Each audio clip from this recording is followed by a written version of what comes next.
Introducción y perfil de un intelectual anarquista, Alberto Giraldo. Se inició como publicista en el año 1891 editando El Año Literario.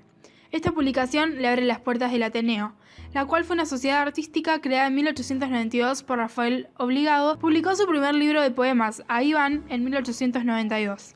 Al año siguiente abandonó su trabajo con la pretensión de vivir exclusivamente de las posibilidades que le brindaba la creación intelectual. En septiembre de 1896, Giraldo decide editar una publicación destinada a los trabajadores y funda el diario El Obrero.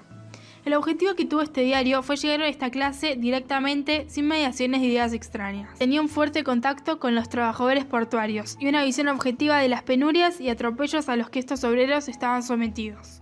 Esto lo acerca para siempre a la lucha por las reivindicaciones populares. La revista El Sol, dirigida por Alberto desde 1898, se transforma en un gran reflector del pensamiento anarquista. Giraldo se formó junto con los intelectuales del 900, donde sus integrantes fueron educados en una matriz cultural tradicional, signada por el positivismo. Fueron los primeros que combinan su actividad literaria con el oficio periodístico. Giraldo no admite la discusión intelectual si no está acompañada por una militancia efectiva. Por eso profundiza su discurso anarquista y diversifica sus actividades, asumiendo así varios papeles simultáneos. Orador en mítines, mediador en conflictos entre diferentes grupos anarquistas y propulsor de las huelgas que acompañan el crecimiento de la conflictividad obrera. Cuando en 1902 el general Roca promulga la ley de residencia y establece el estado de sitio, la revista El Sol se convierte en un medio fundamental, donde Giraldo denuncia la censura y el atropello estatal. Luego, la policía allana la redacción y prohíbe el suplemento, pero no la revista. El Sol continúa su batalla contra el gobierno y contra las leyes de expulsión de extranjeros. Por esta misma razón, Alberto es perseguido y detenido por las fuerzas policiales. La misión propagandista del ideario Ácrata lo lleva a Rosario, donde realiza conferencias de denuncia a los atropellos que viven los trabajadores. La popularidad de Giraldo lleva a los estibadores de Villa Constitución a nombrarlo delegado al tercer Congreso de la Federación Obrera Argentina. Este acontecimiento lo acerca a las publicaciones que defienden los intereses de los trabajadores y es entonces cuando comienza a trabajar en la redacción del diario anarquista La Protesta Humana. La prensa contestataria a comienzos del siglo XX. Características del periodismo argentino entre fines del siglo XIX y principios del XX. La prensa local se adaptaba a los cambios que estaban sufriendo los periódicos mundialmente, donde comenzaron a ser un fenómeno cultural y comienzan a ser, para los intelectuales, algo esencial en el campo de la lectura. Además, el diario permitió que una clase media pueda insertarse en el grupo de intelectuales. Participaban en ediciones y publicaciones de diarios de todo tipo. Estos cambios se realizaron en varias direcciones, en los avances de tipografía y en formatos que hacían la lectura algo más fácil, así como también nuevas prestaciones que generaban un tipo nuevo de periodista. A pesar de que estos avances existían, los diarios de Argentina seguían dependiendo del poder político por la financiación, la expectativa de supervivencia o cómo intervenían en el público. Esta expansión de la prensa no tiene un desarrollo social unidireccional, ya que el progreso de la instrucción pública, la ampliación de estudios medios y la diversificación de escuelas profesionales en la universidad permitieron que los sectores populares pudieran comenzar a leer y ampliar el público culto. De la protesta humana al diario La Protesta. La Protesta Humana era un medio de divulgación libertario que apareció en junio de 1897 bajo la dirección de Gregorio Englán Lafarga.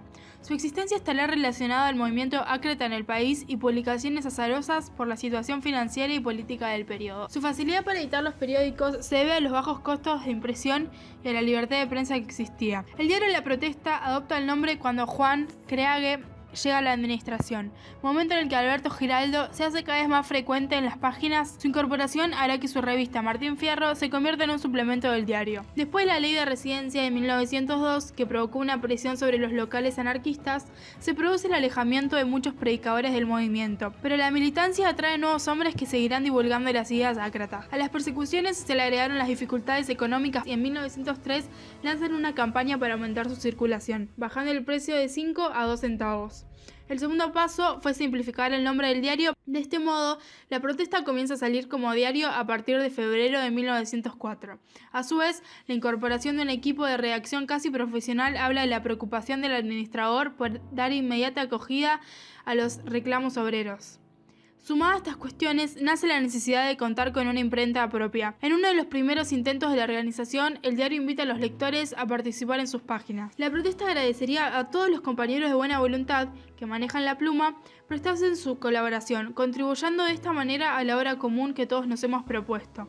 Sin embargo, la situación local era otra, ya que los artículos son escritos por intelectuales afines al ideario. En Argentina, solo algunos obreros publicaban con cierta regularidad las decisiones de los distintos comités sobre huelgas o manifestaciones. La función teórica y propagandista del diario tenía como objetivo que el diario adoctrine, informe y divierta. Giraldo intenta apoyarse en los cambios culturales como una forma de competir, haciendo que deje de ser un medio marginal. El diario amplió su circulación y para fines de 1904 llega a tener 8.000 ejemplares.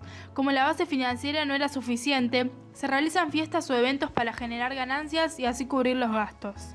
El diario también incrementa noticias telegráficas con viñetas llenas de información sobre el movimiento obrero. En octubre de 1904, la revista Martín Fierro se incorpora los lunes con un suplemento semanal de la protesta. Martín Fierro, revista ilustrada de crítica y arte. Se publicó en Buenos Aires desde el 3 de marzo de 1904 hasta el 6 de febrero de 1905 y funcionó como el suplemento semanal del diario La Protesta. Su redacción, que originalmente se encontraba en una oficina próxima a Avenida de Mayo, se trasladó a la casa particular de Giraldo, donde continuó hasta su cierre definitivo, cuando la policía allanó el domicilio del escritor. Giraldo incluyó, en Martín Fierro, colaboraciones de algunos intelectuales distantes del pensamiento anarquista, como el caso de José María Ramos Mejías y de Agustín Álvarez. Del Ramos Mejía se transcribe El Defensivo, un capítulo del libro Los simuladores de talento.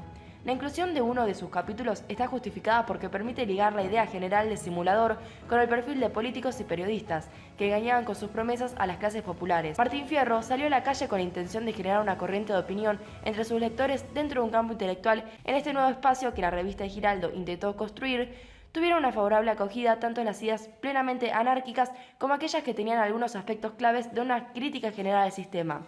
La estrategia editorial del director se funda entonces en la propagación de voces diferentes que, aún sin contar con el aval de una trayectoria militante, venían a contribuir a la difusión del ideal anarquista. Sin embargo, aunque la revista cuenta, a merced de lo expuesto, con gran cantidad de colaboradores, la mayor parte de las notas las escribió el propio Giraldo, ya sea con su firma o con el seudónimo de Marco Nereo. Algunos de los artículos publicados tuvieron por objetivo impulsar la reflexión sobre los problemas de la educación de los niños en el marco de la enseñanza. De este modo, Martín Fierro se advierte que la mayoría de las cuestiones referidas a la problemática del anarquismo son planteadas desde una lógica que se puede llamar el sentido común y que a ella se apelará para la transformación de la sociedad, la búsqueda de un público. La creciente urbanización, el desarrollo de la escolarización, la alfabetización y la aparición de nuevas opciones de comercialización fueron distintos factores que contribuyeron con la incrementación de la lectura entre los porteños, aumentando así la comercialización de Martín Fierro, una revista que buscaba acercarse a los sectores populares de la época y tener una fuerte influencia sobre ellos. Nuestro pensador expone una serie de estrategias para captar el público urbano. Por un lado, toma de modelo al magazine, un formato de revista cuyo éxito es notable y que muy probablemente se debe a su fácil acceso para los sectores populares, protagonizados en gran medida por inmigrantes que vivían en los famosos conventillos. Se admira el sistema misceláneo de este modo, es decir, de la presencia de muchos textos con temáticas diferentes. Por esta razón, en la entrevista a Martín Fierro podemos encontrar desde poemas hasta notas científicas y, por supuesto, siempre los textos están acompañados de imágenes, ilustraciones caricaturescas, fotografías, etc. Por otro lado, se basa en la revista América de Rubén Darío. Martín Fierro lucha por un arte para el pueblo, para educarle, para instruirle, para inspirarle y para dotarlo de belleza y alegría revolucionaria.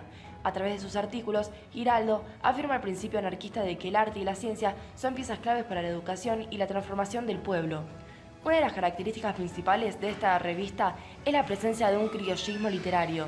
El hecho de que se titule Martín Fierro no es coincidencia, sino una estrategia para recordar al público la figura del gaucho perseguido y, por otro lado, legitimar el anarquismo. Sus relatos anarquistas abordan ciertos temas como denuncias de injusticias por parte de los militares y el uso de la violencia o la negación de las prácticas electorales a las que han sometidos los sectores populares. El gaucho de Giraldo no se caracteriza por su rebeldía, sino por su capacidad de redimensionar la figura del gaucho y recordarnos su pasado heroico. En contraposición, aparecen en la revista las crónicas de Juan Pueblo, con el fin de revalorizar la figura del gaucho rebelde.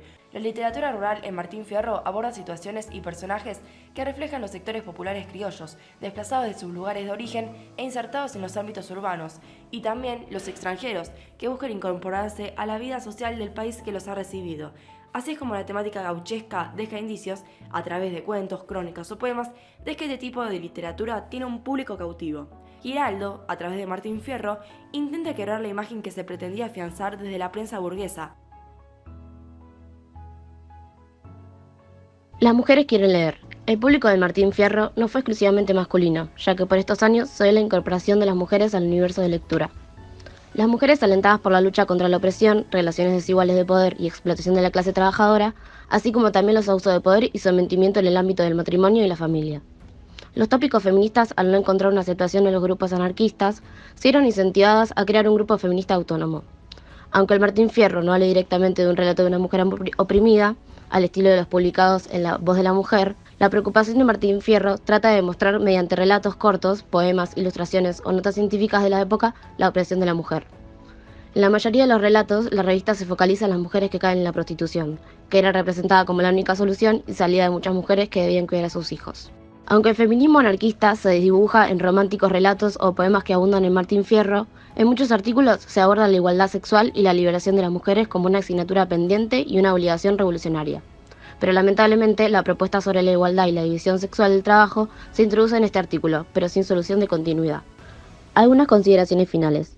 A lo largo de la vida de la revista, algunos rasgos que contribuyen a que se destaque por un perfil propio se fueron desvaneciendo. Desde octubre de 1904, cuando Martín Fierro se hace suplemento semanal del diario La Protesta, comenzaron a desaparecer las importantes ilustraciones que denunciaban en general los atropellos patronales, los que eran sometidos los sectores populares o bien las caricaturas políticas de grandes dimensiones realizadas por PLD. Los números de Martín Fierro ya no demostraban la misma dedicación e interés a la hora de su realización, y la presencia de Giraldo apuntaba solo a unos pocos poemas y la incorporación de nuevos colaboradores. Fierro siguió apareciendo como suplemento del diario hasta el 6 de febrero de 1905, cuando, como consecuencia de la represión desatada por la Revolución Radical, La Protesta es allanada y obligada a cerrar sus puertas temporalmente. El diario vuelve a aparecer meses más tarde con el mando de Giraldo, pero se abandona por presiones internas. A través de la conducción de Giraldo se vio el momento de la vida del anarquismo porteño y de su estrategia para insertarse simultáneamente en los sectores populares y en el campo intelectual.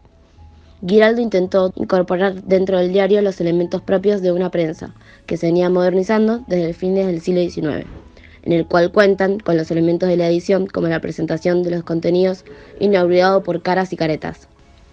Además, un director con un espectro donde se incluyeron escritores socialistas y reformistas permitió que La Protesta, con su suplemento cultural Martín Fierro, adquieran durante este momento una proyección más amplia dentro de la vida cultural de Buenos Aires.